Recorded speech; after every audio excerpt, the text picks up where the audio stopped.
nas noites de maio, você tem acompanhado a gente, assim eu creio, a gente tem pensado sempre no capítulo 9 do Evangelho de Mateus. Quero, aliás, convidar você a abrir a palavra nesse texto, pois a gente tem refletido aqui sobre alguns milagres que Jesus realizou e temos trabalhado sobre a temática que Jesus faz milagres em casa. E a gente já tem chamado a atenção sobre esse fato aqui, você deve se lembrar, que esse capítulo 9 de Mateus registra 4 milagres que Jesus fez. E de maneira interessante e curiosa, esses 4 milagres foram realizados dentro de alguma casa. E como a gente está no mês de maio, está pensando sobre família, casa, lar, nada mais interessante do que pensar no que é que Jesus faz dentro de nossa casa. Então o texto de hoje é o finalzinho do capítulo, Mateus capítulo 9, a partir do versículo de número 27, iremos do 27 até o 34, e quero convidar você a me acompanhar na leitura da palavra. Vamos lá? Saindo Jesus dali, 2 cegos o seguiram, clamando: Filho de Davi, tem misericórdia de nós. Entrando ele em casa, os cegos se aproximaram, e ele lhes perguntou: Vocês creem que eu sou capaz de fazer isso? Eles responderam: Sim, Senhor. E ele, tocando nos olhos deles, disse: Que seja feito segundo a fé que vocês têm.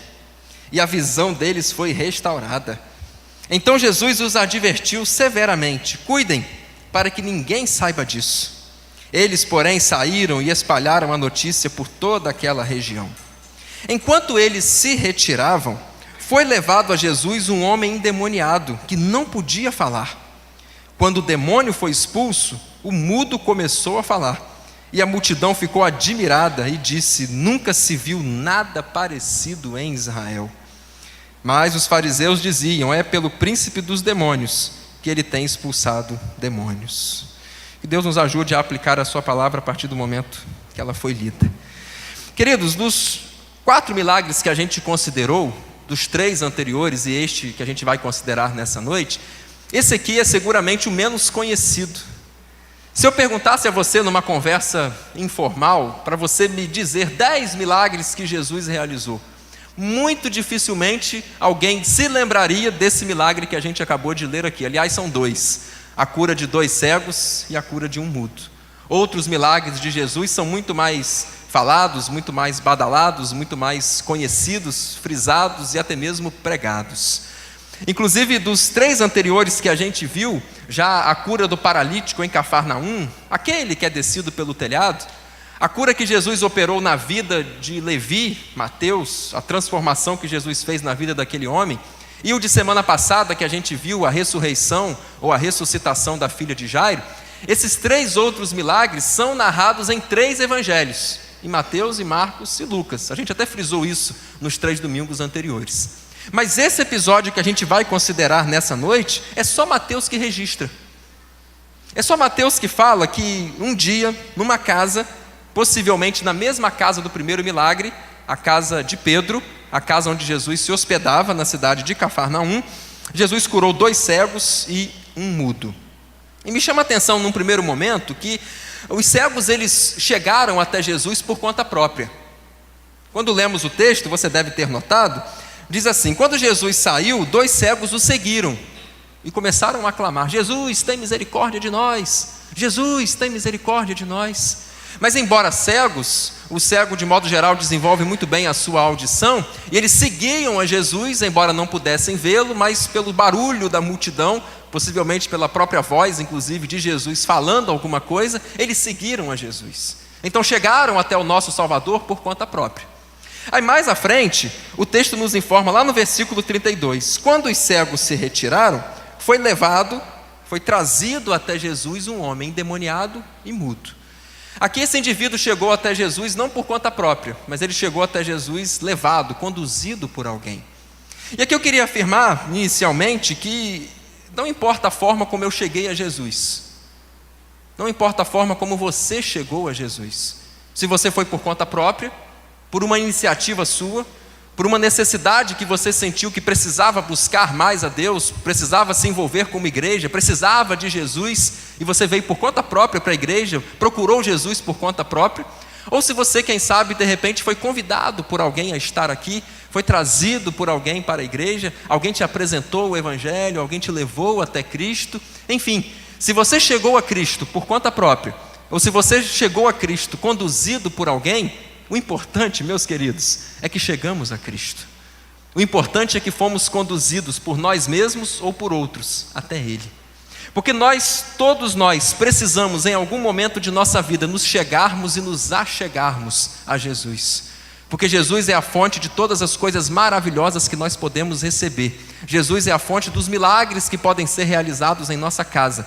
Jesus é a fonte de tudo de bom que eu e você precisamos.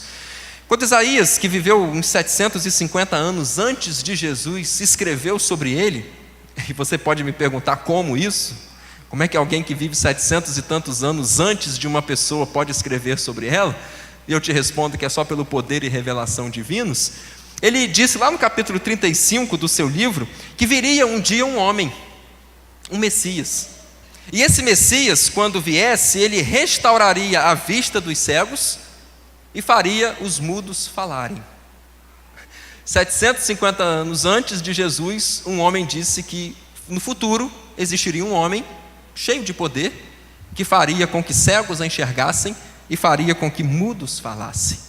No texto que a gente leu, no mesmo texto, numa mesma casa, no mesmo momento, Jesus faz 2 cegos voltarem a enxergar e faz um mudo endemoniado voltar a falar.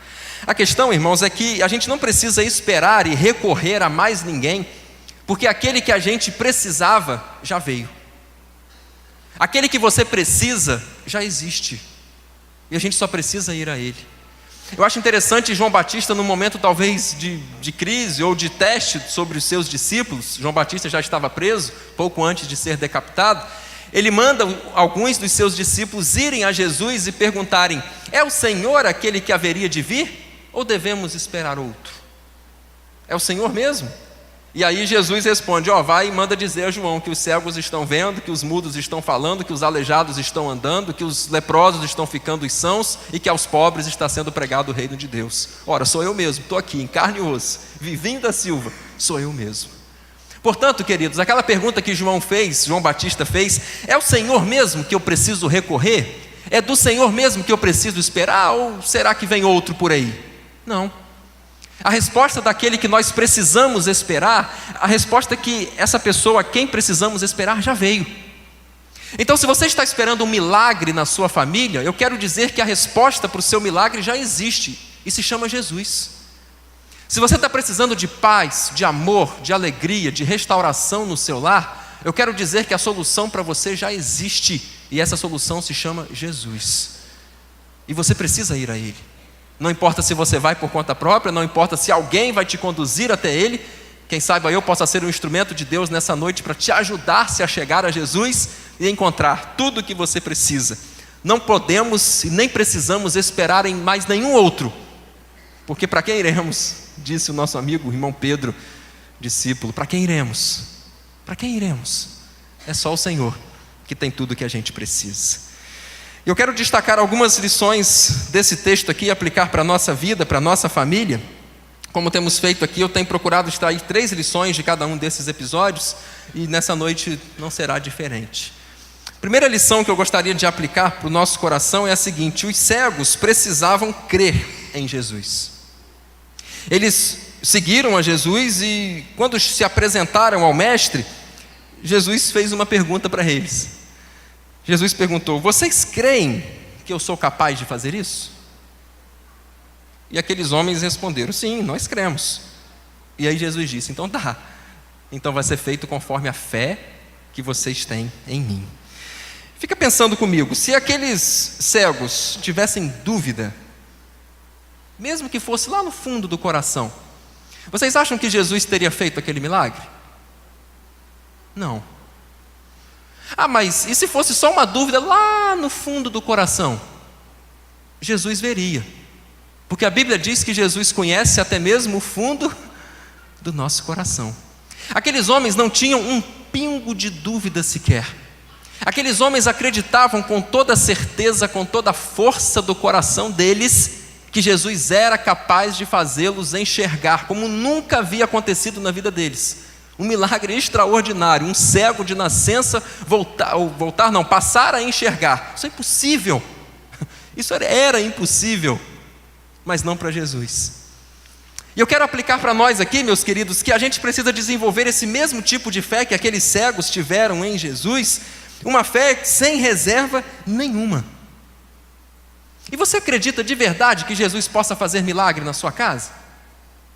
Você acredita de verdade que se tiver alguém doente lá, um enfermo, alguém com um estado às vezes terminal de uma enfermidade, você acredita de verdade que Jesus pode restaurar essa pessoa? Você acredita?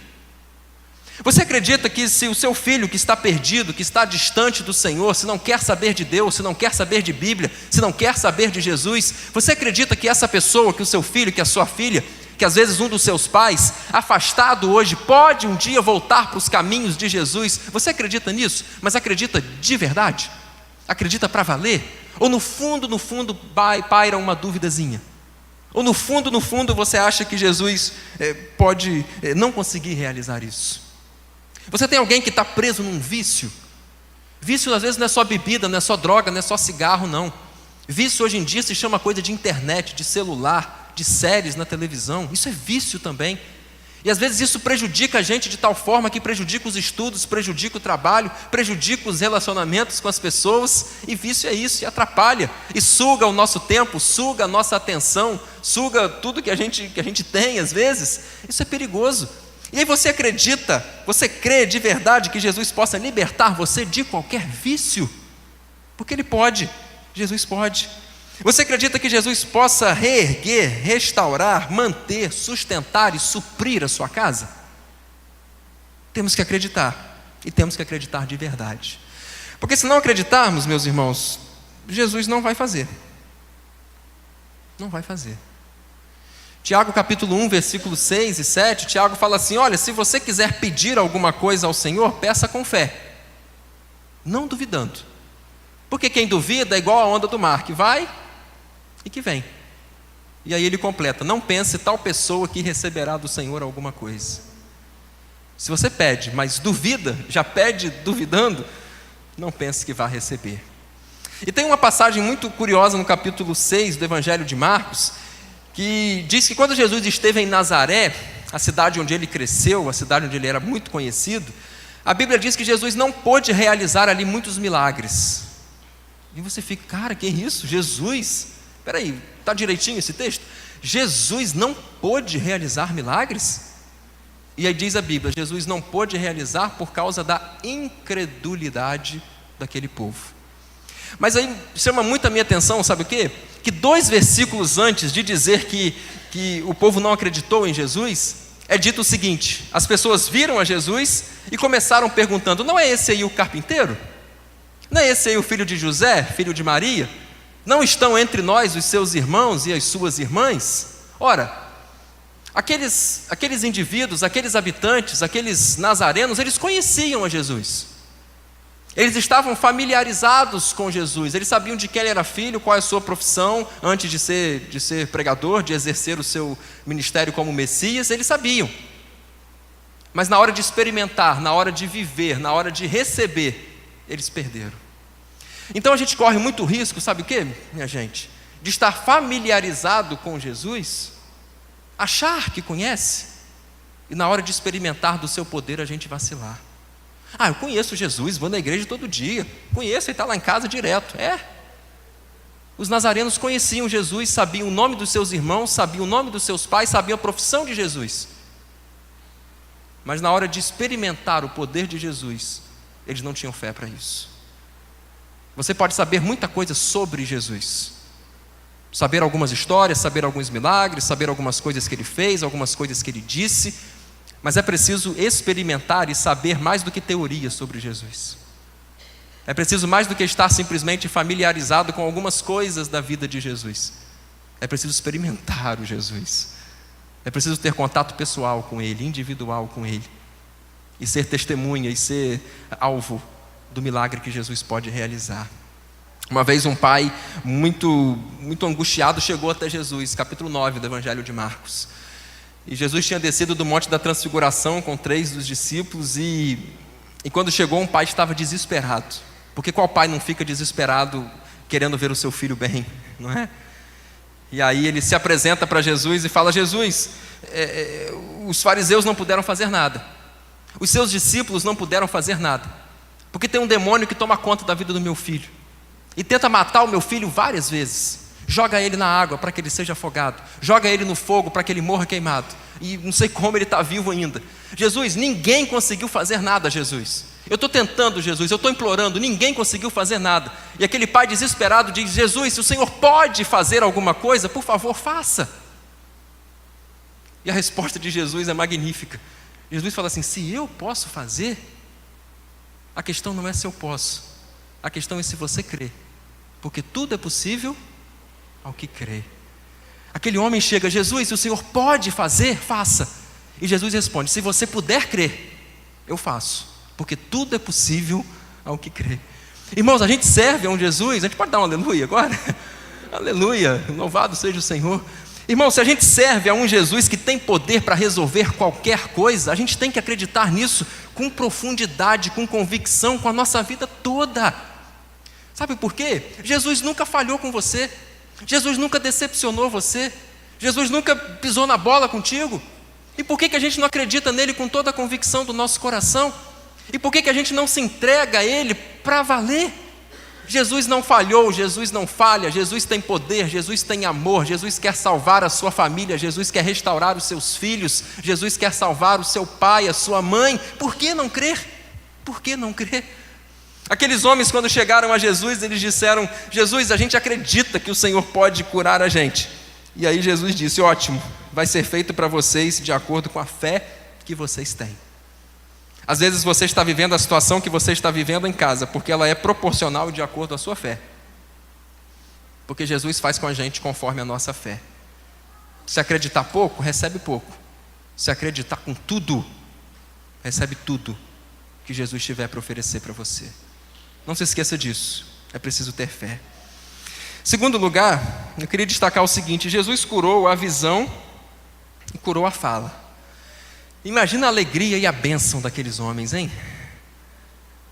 Eles puderam enxergar, um deles pôde falar.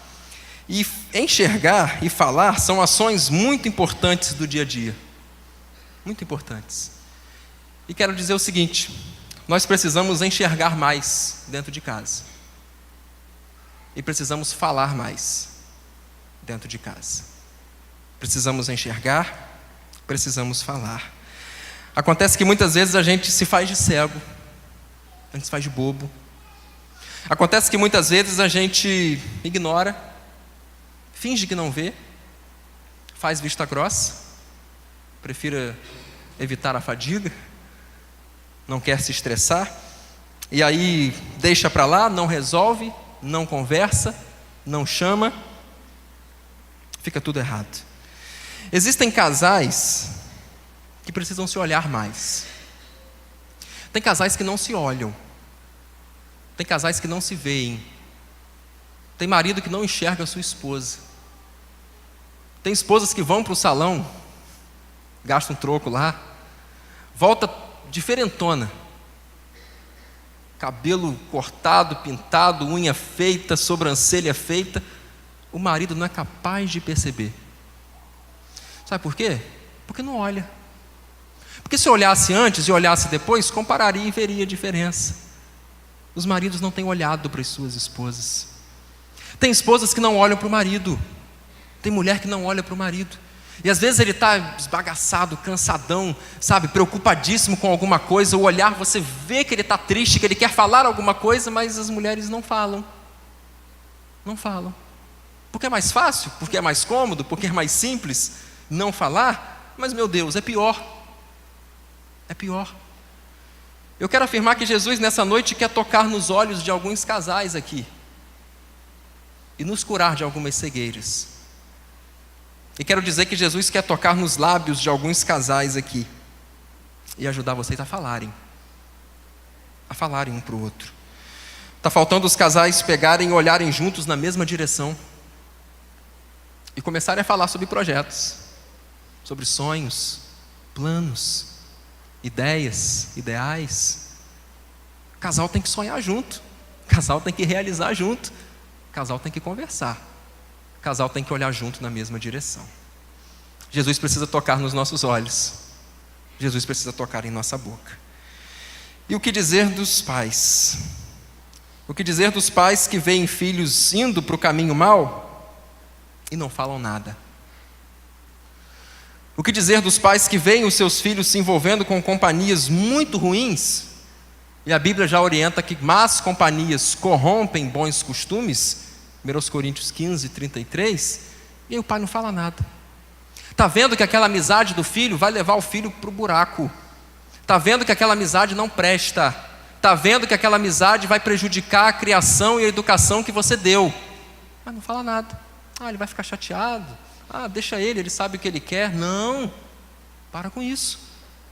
O pai olha, a mãe olha, tem que falar. Às vezes namoro.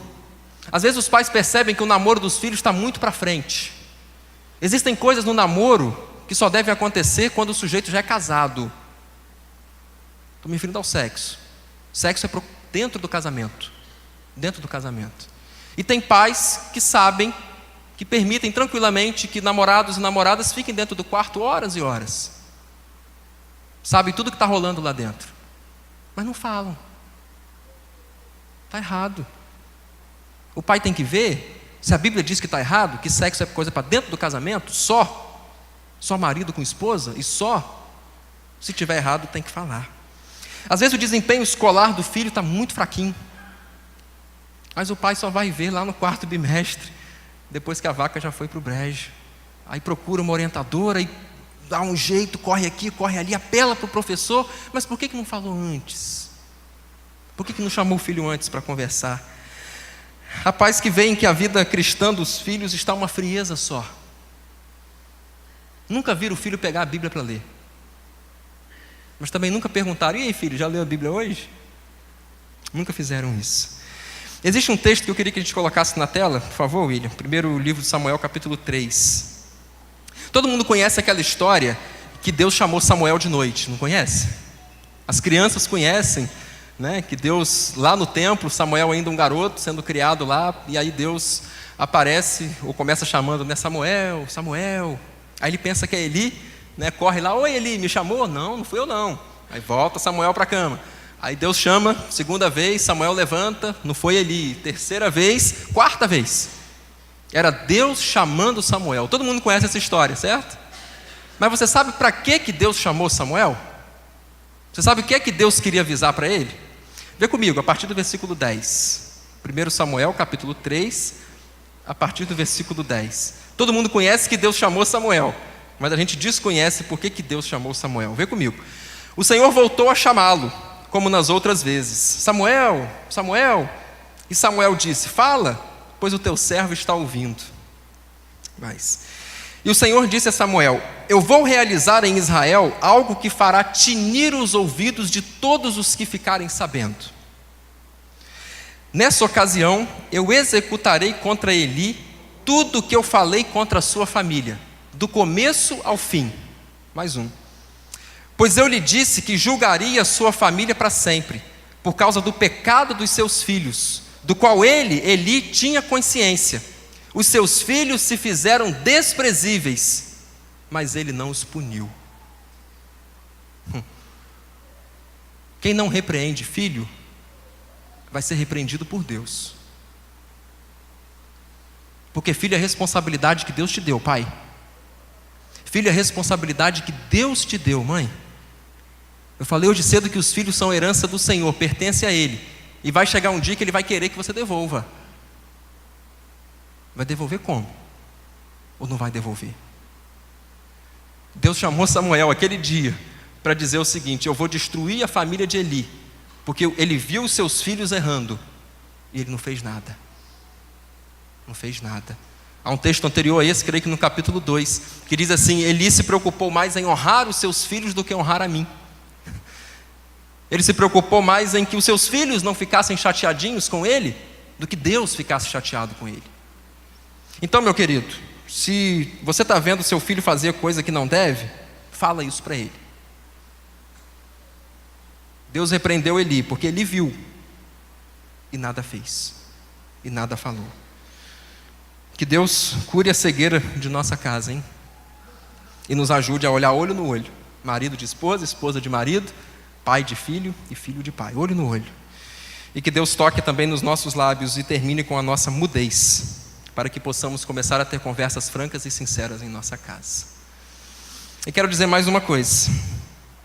Quero dizer a partir da última lição aqui sobre o que Deus fez na vida do mudo, que aquela mudez não era natural, ele não havia nascido com ela, não havia adquirido por uma circunstância, mas a causa daquela mudez era a possessão demoníaca. E quero dizer que existem problemas em nossa família que são de origem espiritual. Não gosto de demonizar tudo, não acho que tudo que aconteça seja culpa de Satanás, acho que ele nem merece essa bola toda. Mas existem coisas que acontecem em nossa família que são circunstâncias da vida, natural, atinge um, atinge o outro, normal. Existem coisas que podem acontecer em nossa vida como consequência de erro nosso, porque tudo que a gente planta a gente colhe. Mas eu tenho certeza que existem problemas, existem dificuldades que enfrentamos em nossa vida. Possivelmente, é possível que seja de origem espiritual. Sabe por quê? Porque o diabo está tentando destruir a sua família. Eu não sei se isso é novidade para você, mas para ele não é novidade, porque desde a primeira família, lá no Éden, o diabo já estava tentando destruir. Ele veio para Adão e Eva, ofereceu ali o fruto proibido, e daqui a pouco aquele casal que está no bem bom lá, na maravilha, né? Esse é osso dos meus ossos, carne da minha carne, está lá Adão todo poético, todo amoroso com Eva. Daí a pouco está dizendo, a culpa é dela. Senhor, foi a mulher que o Senhor me deu. É isso aí, ó. Aí culpa, aí começa a haver discórdia dentro de casa. Aí o Satanás atrapalhou tanto ainda aquela família que eles tiveram, né, vários filhos, dentre eles Caim e Abel, e você sabe o que aconteceu. 2 filhos de Adão e Eva então se desentenderam. Na verdade foi Caim que agiu de maneira muito incompreensiva, matou o seu irmão. E aquela primeira família tem uma dor muito terrível, não sei se você já pensou sobre isso, mas eles tiveram a dor terrível de ter um filho assassinado e a dor terrível de ter um filho assassino. Acho que as duas coisas machucam muito. Ter um filho assassinado e ter um filho assassino. E Adão e Eva passaram por isso. Por quê? Porque o diabo está desde o começo tentando destruir a família. E ele está tentando destruir a sua. Ele não está brincando, não. O diabo não está brincando. E a gente não está nem aí. A gente está perdidão, a gente está viajando, a gente está, sabe? Não, tudo tranquilo. Cara, a gente precisa acordar, a gente precisa se ligar. O diabo não pode, minha querida igreja, ter direito sobre a nossa família. Não pode. Se ele intentar contra a nossa família, toda a armadilha que ele preparar, tudo que ele fizer, a gente tem que repreender, tem que vencer e tem que dar conta disso. E acabar com isso. Não podemos permitir que o diabo destrua a nossa família. Ele tem trabalhado muito pesado, ele tem trabalhado de maneira muito sutil. Quer ver um jeito muito sutil que o diabo entra em nossa casa? Por meio da televisão. Novela. Rapaz. Quer ver o que acontece de modo geral nas novelas? Tem lá o casal, mas o casal que é casado, geralmente não é bem casado. E, quer dizer, a novela apresenta como um casal infeliz, né? E às vezes o marido não é atencioso, o marido não é educado, o marido não corresponde em casa e tal. E a mulher começa a se interessar por alguém de fora, por um amante. E aí o amante é bonzinho, o amante é cheirosinho, ele é educado, ele é simpático, ele é cavalheiro. Aí quando você menos percebe, sabe o que você está envolvido na trama, o que você começa a fazer? Você começa a torcer pelo amante. Você começa a ficar com raiva do marido. Esse marido não presta, é isso mesmo, tem que ser feliz, isso e aquilo. Aí começa a torcer para aquele casamento acabar, para aquela mulher ir em busca da sua felicidade. Aí isso fica, sabe, na nossa cabeça, no nosso inconsciente, porque droga de novela e de televisão joga esse lixo dentro de nossa casa. Aí amanhã ou depois seu marido dá uma vacilada contigo, aí o seu primeiro pensamento é qual? Vou arrumar um outro. Na novela deu certo, vai dar certo aqui também. Que isso? Filho desobedecer pai, responder pai: não, meu pai não sabe de nada, vou fazer escondido aqui, não tem como saber não. Vou juntar com os meus amigos, meus pais não mandam em mim, não tem nada que ficar nessa coisa. E aí desobedece e afronta mesmo, quase que bate nos pais. Que isso? Aprende na televisão, aprende em filme, aprende em novela. E a gente permite que essas desgraceiras entrem em nossa casa. Desculpa a palavra aqui. A gente permite que essas coisas entrem em nossa casa e poluam o nosso lar, e poluam a nossa mente. E aí depois não entendemos por que as coisas lá em casa estão dando tão errado. Depois não entendemos. Ficamos assustados com o que está acontecendo. Mas quando a gente fica assustado, a nossa posição não tem que ser recuar, não. Tem que contra-atacar. Você está assustado, meu irmão? O diabo está fazendo gol na sua família? Ele está ganhando? Vai recuar? Vai levar mais gol? Não. Avança, contra-ataca. Contra-ataca. A gente não pode só ficar olhando. Perdoe o trocadilho aqui agora. A gente não pode só ficar olhando. A gente tem que ficar orando. Orando. Parar de só olhar e começar a orar. Se existe uma batalha espiritual, se existe Satanás lutando contra a sua família, você tem que lutar contra ele. E a melhor arma que você tem, meu querido, é a oração. É a oração. Quando a gente ora, a gente coloca uma blindagem na nossa família. Quando você, meu querido irmão, ora pelo seu casamento, ele é blindado de um jeito sobrenatural. E se o diabo intentar contra o seu casamento, ele não vai conseguir chegar, porque você está blindado. Se você, meu querido irmão, se você, minha querida irmã, mãe, as mães de oração que tem aqui na igreja, ministério maravilhoso, toda quarta-feira, 6h30, participe. Oram pelos filhos, estão blindando.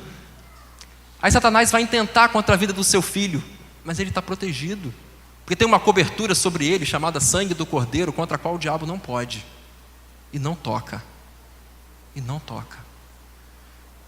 Precisamos orar pela nossa família, precisamos orar pelo nosso casamento. Você que é casado, ore todos os dias pelo seu casamento. Você que tem filhos, ore todos os dias pelos seus filhos. Vocês que ainda têm os seus pais, orem todos os dias pelos seus pais. A gente precisa revestir a nossa família de maneira sobrenatural com a oração. E para a gente orar pela nossa família, para a gente ter autoridade no mundo espiritual, para repreender as coisas ruins e pedir mesmo que Deus abençoe, a gente tem que ter autoridade no mundo espiritual para isso. Digamos que a gente tem que ter moral no mundo espiritual. E isso é muito real, sabia?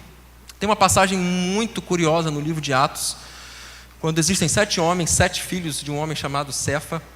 Ele tenta expulsar alguns demônios e ele não consegue. E eles dizem assim, os 7 filhos, né? Nós expulsamos você em nome de Jesus, a quem Paulo prega. E sabe o que os demônios dizem? Nós conhecemos Jesus e sabemos quem é Paulo, mas vocês são quem? E a Bíblia diz que aqueles endemoniados partiram para cima daqueles 7 homens, bateram neles, rasgaram as suas roupas, e eles tiveram que ir embora nus, machucados e constrangidos. Porque quando foram encarar o demônio, não tinham moral no mundo espiritual para isso. Quiseram afrontar o demônio, mas não tinham vida. Se você quer proteger a sua família, meu irmão, você tem que ter vida com Deus. É um negócio muito sério aqui com a igreja, muito sério. A gente tem que cortar um monte de pecadinho que a gente tem em nossa vida. A gente tem que viver uma vida mais santa dentro de casa. A gente tem que viver uma vida mais santa, inclusive dentro da igreja. A gente tem que viver uma vida mais santa no nosso trabalho. A gente tem que viver uma vida mais santa em todo lugar. Porque a hora que tiver que bater de frente com Satanás, meu querido, se a sua vida não estiver em dia, você passa vergonha. Passa vergonha. E o diabo encontra a brecha. Ele não precisa de uma parede destruída, não. Ele precisa de uma brecha. Um buraquinho é o suficiente para ele entrar, roubar, matar e destruir. Que é isso que ele vem fazer. Conserte a sua vida, meu querido. Viva uma vida santa, correta aos olhos de Deus, para que a sua oração tenha valor, para que você tenha moral no mundo espiritual e para que o seu nome seja respeitado no inferno. O seu nome tem que ser respeitado no inferno. Se alguém um dia falar assim, eu vou expulsar um demônio em nome de Jesus a quem Josué prega, o demônio tem que saber quem eu sou. Porque eu sou um filho de Deus. Eu já fui lavado pelo sangue de Jesus. Não é porque eu sou pastor, não. É porque antes de ser pastor, eu sou filho de Deus. Eu sou crente. Eu amo a Bíblia, eu oro. É por isso. Não é porque é pastor que tem autoridade, não, que tem um monte de pastor aí que passa vergonha quando vai expulsar o demônio. Tem um monte de pastor que passa vergonha, porque não tem vida. Tem que ter. Para cobrir a nossa família, para brindar a nossa família. A gente tem que ter moral com isso. Tem que ter moral com Deus. Tem que ter vida para isso. Que Deus nos ajude, que Deus tenha misericórdia de nós. Porque Deus é maior, Jesus é maior. A Bíblia afirma, 1 João 4,4, que maior é aquele que está em nós do que aquele que está no mundo. A sua família pertence a Jesus, amém? O diabo vai tocar na sua família? Não, não pode, não deixa. Não deixa. Repreenda em nome de Jesus, mas tem autoridade para repreender. Tem a vida para repreender. Jesus vai em casa, e Jesus faz milagre em casa. E quando ele chega lá, a gente entende que a gente precisa ter fé nele, porque muitas coisas em nossa vida são feitas de acordo com a fé que nós temos nele. Você crê? Crê até o fim? Crê até o fundo do coração? Entendemos que quando Jesus chega em nossa casa, ele pode tocar em nossos olhos e nos fazer enxergar coisas que temos fingido que não temos visto. E que ele pode tocar em nossos lábios e nos fazer falar coisas às quais a gente tem ficado mudo e indiferente. Como casais, como pais, queremos assumir esse compromisso de não só olhar, mas também de falar. E finalmente entendemos nessa noite que existem problemas em nossa família que podem ter uma origem espiritual, mas na autoridade do nome de Jesus queremos repreender todas essas coisas em nossa família. Queremos dizer que a nossa família pertence ao Senhor, que o diabo não pode ir contra ela, porque nós já somos lavados, cobertos e remidos pelo sangue de Jesus. Amém?